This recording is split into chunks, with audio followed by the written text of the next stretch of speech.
Welcome to Your Life Story, a space to explore the journey from survival to authenticity. I'm Sajine, and here we dive into the raw truths of breaking free from expectations we've grown up with, rediscovering our voices and thriving after life's challenges. But this isn't just about my story, it's about life, from relationships and self-discovery to the messy, beautiful questions we all face. No topic is off limits here. So if you're ready to embrace courage, healing, and living life on your own terms, you're in the right place. Let's connect. Let's grow. Welcome to the journey.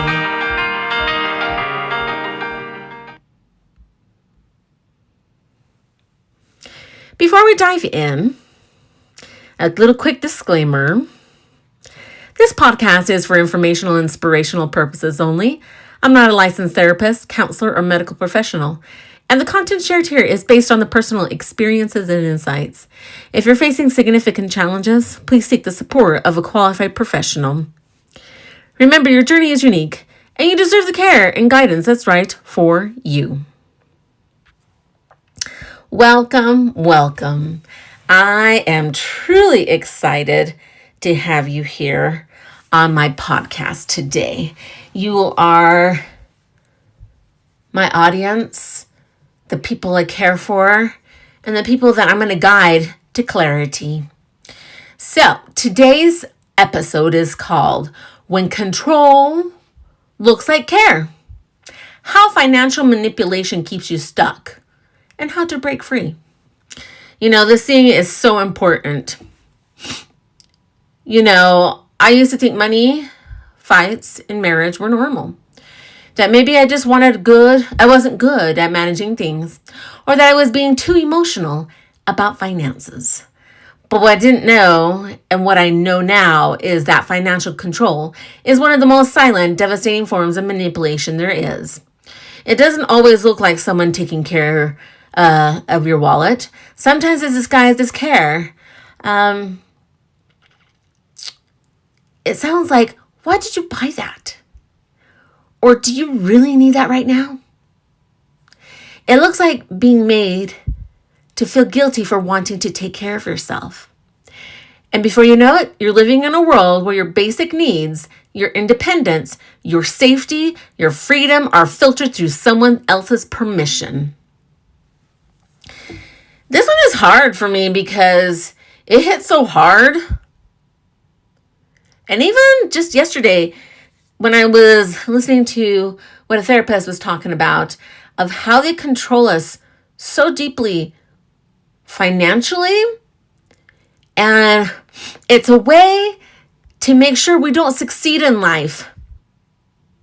We'll get into more in depth here, because it not only happens with spouses that are abusive, exes that are abusive, or even systems that are placed there to so-called help you, and they just add on to that situation of not making you succeed. So, I'm going to talk about part one here. How financial control shows up. When I was married, I didn't realize what was happening. I thought we were a team, but that team only worked when it benefited him. Every purchase I made required a reason. If I bought groceries, I had to explain why I spent too much. If I needed new clothes, I felt the guilt rise in my throat before I even reached the checkout. And when unexpected things happened, like those unintentional car accidents or emergencies that somehow always came once a year, I thought we were just unlucky. Now I see it wasn't bad luck at all. It was a pattern. Because every time I started to get ahead, every time there was a little breathing room, something would happen that pulled me right back down. It was always bills, always debt, always something that made me feel like I couldn't succeed, like I wasn't meant to. And then came the biggest betrayal. After everything I worked for, after carrying the financial load and signing over documents I didn't even fully understand, I found myself divorced and 6 figures in debt.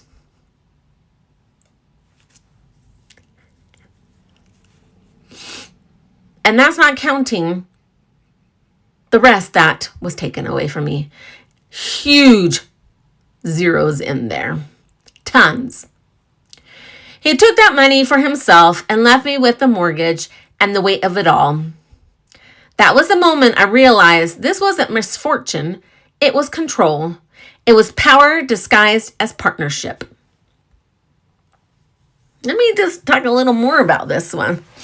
It's really brutal because it's true. It seemed like no matter what I did, every year it never stopped. There was always some car accident, and I'm thinking, whoa, what is going on?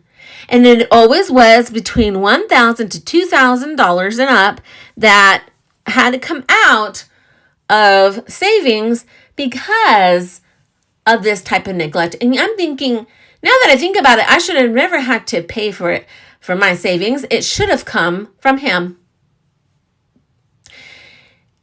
The groceries were terrible because I had to have just a certain amount of groceries or else we weren't going to make it. Now, mind you, I've been working overtime all my life, and I see it as something necessary, so that way you can get through things, right? But whenever it was overtime for him, it was, oh, she's so evil, she's taking all my money, and she makes me work so much, I can't even sleep, and I'm so tired, and I'm thinking, stop your crying. We're adults, and adults need to do what they need to do to get moving forward. But then he did. He started making more money. But believe it or not, the money that he would give was always the same. And whenever I asked, wait a minute, you're getting more raises, and for some reason, I'm not seeing you contribute more to the household, even though I'm contributing 100% of my paycheck. And the response I got was, taxes are taking everything. Every time I make more money, they take more money from me. And me being that person, I guess you could call it naive or dumb, whatever you want to call it, I was trusting and I thought, well, okay, he knows what's best. But it still upset me, because there was times that, yeah, he would give it additional 100 or whatever on there, but he made it sound like he was just overreaching and doing so much already. And I'm thinking, at this point, I'm like, I should have just stayed on my own, because at least I know that whatever money I make, it's for the good of the family and not just me. There was times where I had to even account for shirts or pants that I bought that were $4 each, at the store, at the clearance area. For many years, well, let's just say decades, I had to purchase everything from the clearance aisle because it was the only way that I could clothe myself and move forward. And mind you, sometimes I really wanted to dress a certain way and I couldn't because I didn't have enough. And then came the children, and then I had to make sure that they had enough, formula, diapers, cleaning wipes, you name it, everything. It's just not something that I believe that was okay. And just to make it matters worse, I also had to give money overseas to a family because they said that they couldn't afford stuff because of their disabilities, quote unquote. And I also had to provide for another family, and that wasn't okay. We'll keep going through here, and I don't want any blame here. I feel like this is our safe zone. And the things we did to survive, or because we had high hopes on somebody being somebody that they said they were going to be. And at the end, you end up noticing that's not the case. The systems that keep women trapped. What hurts even more is that the very system that claim to protect us often participate in keeping us small. Institutions that should be there to help end reinforcing the same imbalance. You go to the bank and they tell you, sorry, that's your responsibility now. You go to work and you think, at least here I can rebuild. But then the gatekeeping starts again, the favoritism, the invisible barriers. You're overperforming, you're producing the results, you're bringing value, and yet somehow the promotion doesn't come.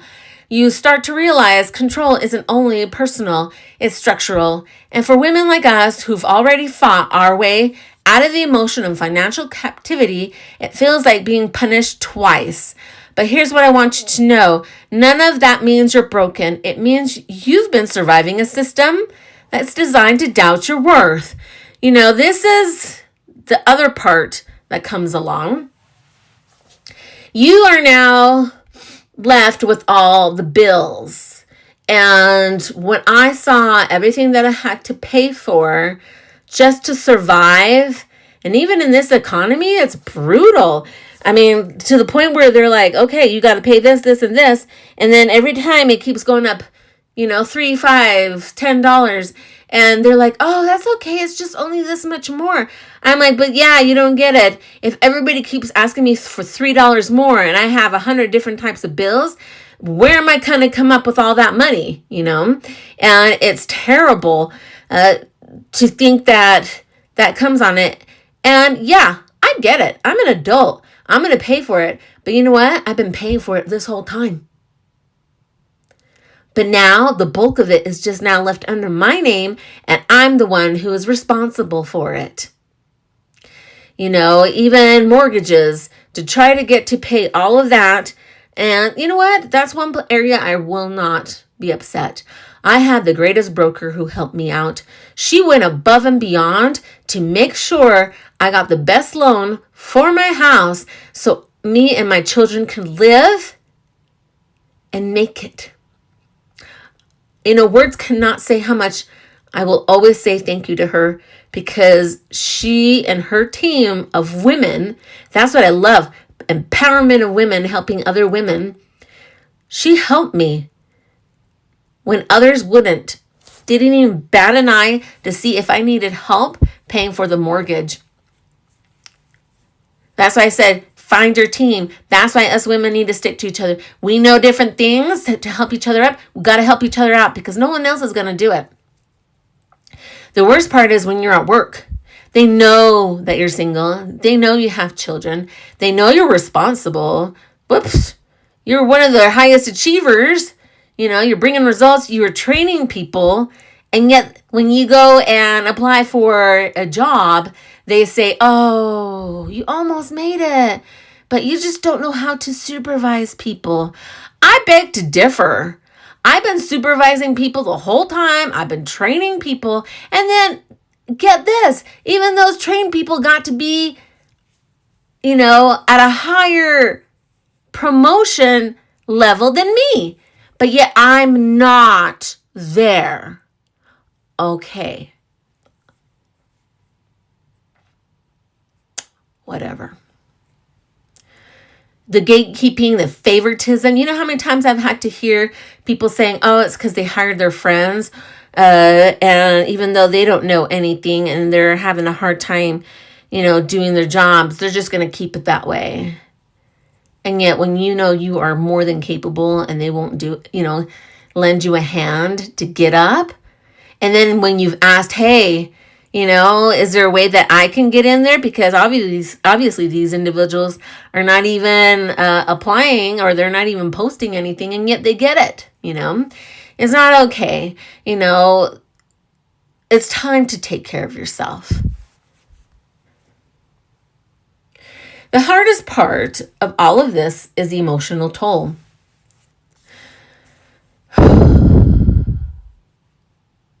It's not even the money, even though it's important. It's the shame. The way you start questioning yourself. Why didn't I see it? How could I have been so naive? Maybe I'm just bad with money.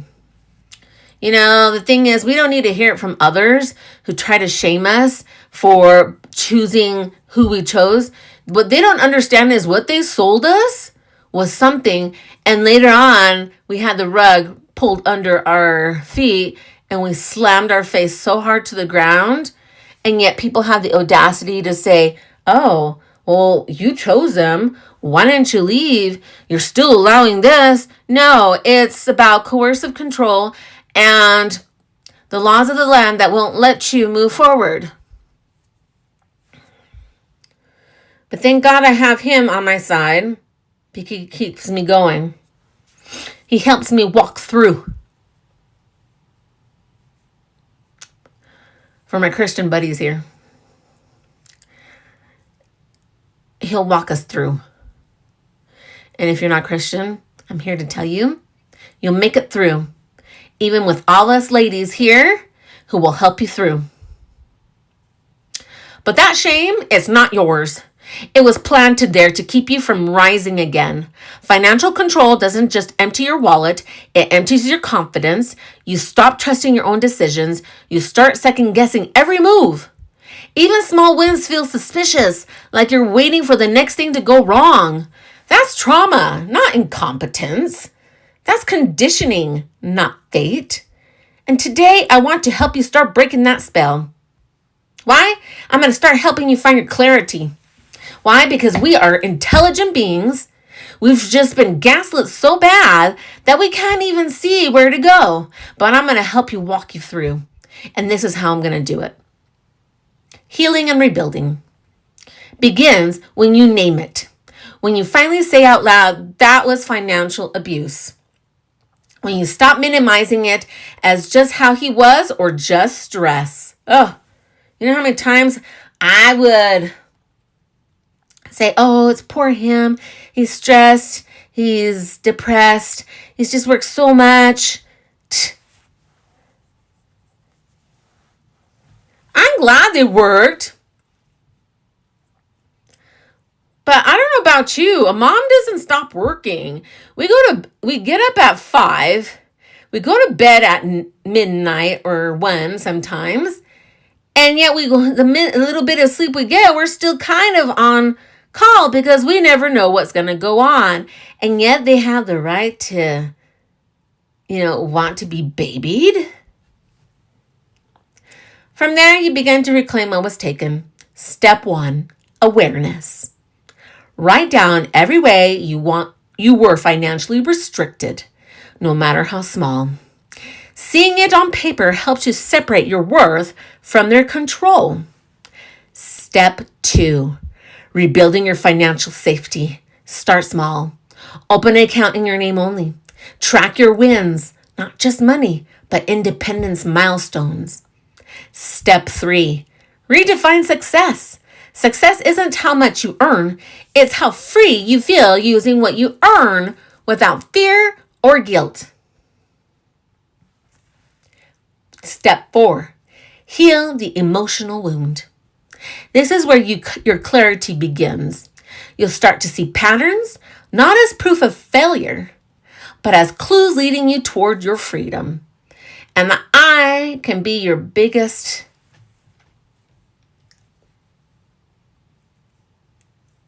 testament to this. I'm making it through my clarity. And every time it hits, it's amazing the epiphany that comes into my head. And I'm like, whoa, how did that come here? But it only comes when you start healing, when you're away from that abuse. So today, we're going to do a reclamation. I want you to say, I can say, I'm no longer financially trapped. But it didn't happen overnight. It started with a single truth. I deserve to thrive without permission. I now use the same clarity that once helped me survive manipulation to help others see through their own fog. It's beautiful stepping through that fog and finally seeing how clear things are. It's sometimes kind of scary because you've never been there. Because you've had to go through so much in such a small little area. Now you have so much to think and see. Not because I have all the answers, but because I know what it is like to have them buried under years of gaslighting and guilt. You already have the answers inside of you. I'm just here to help you remember how to hear them again. Yes, indeed. I am here to be that person who's going to take you and move you forward.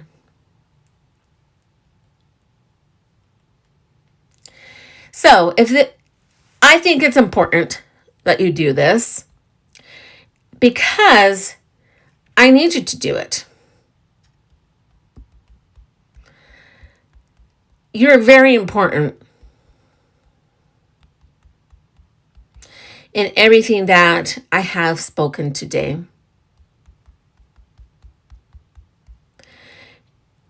You are somebody who should be able to have that clarity, that financial freedom is important. So I did this little 5-minute meditation for you. We're going to talk about it so we can start helping you to move forward. Okay? So let's start. Take a deep breath in and let it go. Again, breathe in slowly.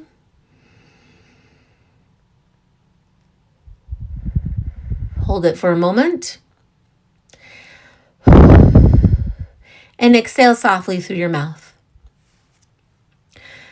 Let the world slow down just for you right now. Let every sound in the background fade into distance.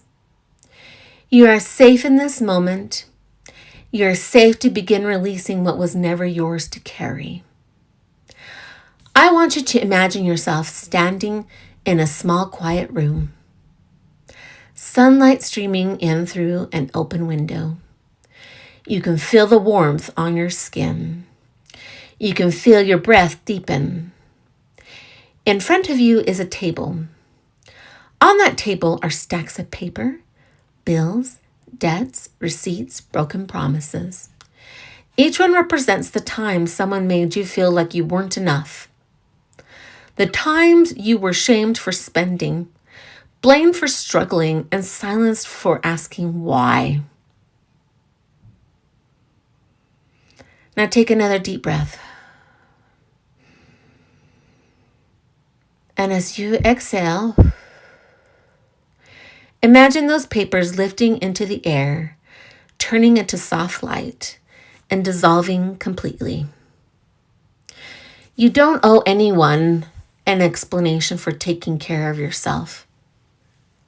You do not have to justify your needs, your growth, or your worth. Financial control was never love. It was never protection. It was fear, someone else's fear of your power. And that fear is no longer your burden. As you breathe now, feel your chest open. Relax your shoulders. Feel your body remembering what freedom feels like. You are allowed to make decisions. You are allowed to trust yourself. You're allowed to succeed without guilt. Now bring your hand to your heart. Feel your heartbeat, that steady rhythm. That's you. That's your truth. That's your life force, reminding you are still here. Whisper to yourself, I release the shame that was never mine. I forgive myself for not knowing sooner. I call back my power now. Let those words echo softly inside of you. Let them sink into spaces that once held fear and confusion. And now imagine that sunlight from before expanding, filling the entire room, washing over you like warmth and peace. That light is your self-worth. The light is your clarity returning. The light is your freedom rebuilding itself one breath at a time. You're no longer defined by what was taken. You are defined by what you reclaim. Take one more deep breath and let it go. As you slowly open your eyes or come back to present moment, know this, you're capable, you're deserving, you are free, and from this moment forward, no one, and nothing gets to control your light again.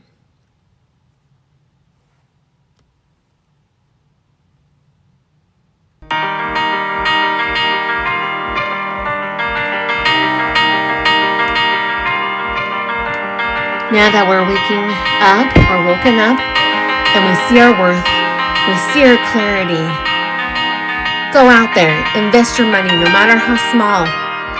Get your bank account going. If you have to get multiple sources of income, good. All the entrepreneurs are doing it and you deserve it. Someone gave you a dream and they took it away from you. It's time to take that back. Do it quietly though, because remember, when people hear what you're doing, they like to tear you down. No, do everything that you have in silence. And when you have it all, you come with a big bang if you want. Why? Because you deserve it. So thank you so much for joining me on today's episode of Your Life Story with Sajine. I hope it gave you something to think about, feel, or explore on your own journey. If this episode resonated with you, I'd love to hear your thoughts. Feel free to share it with someone who might need it or reach out to connect. And soon, my clarity sessions will be coming. Thank you so much.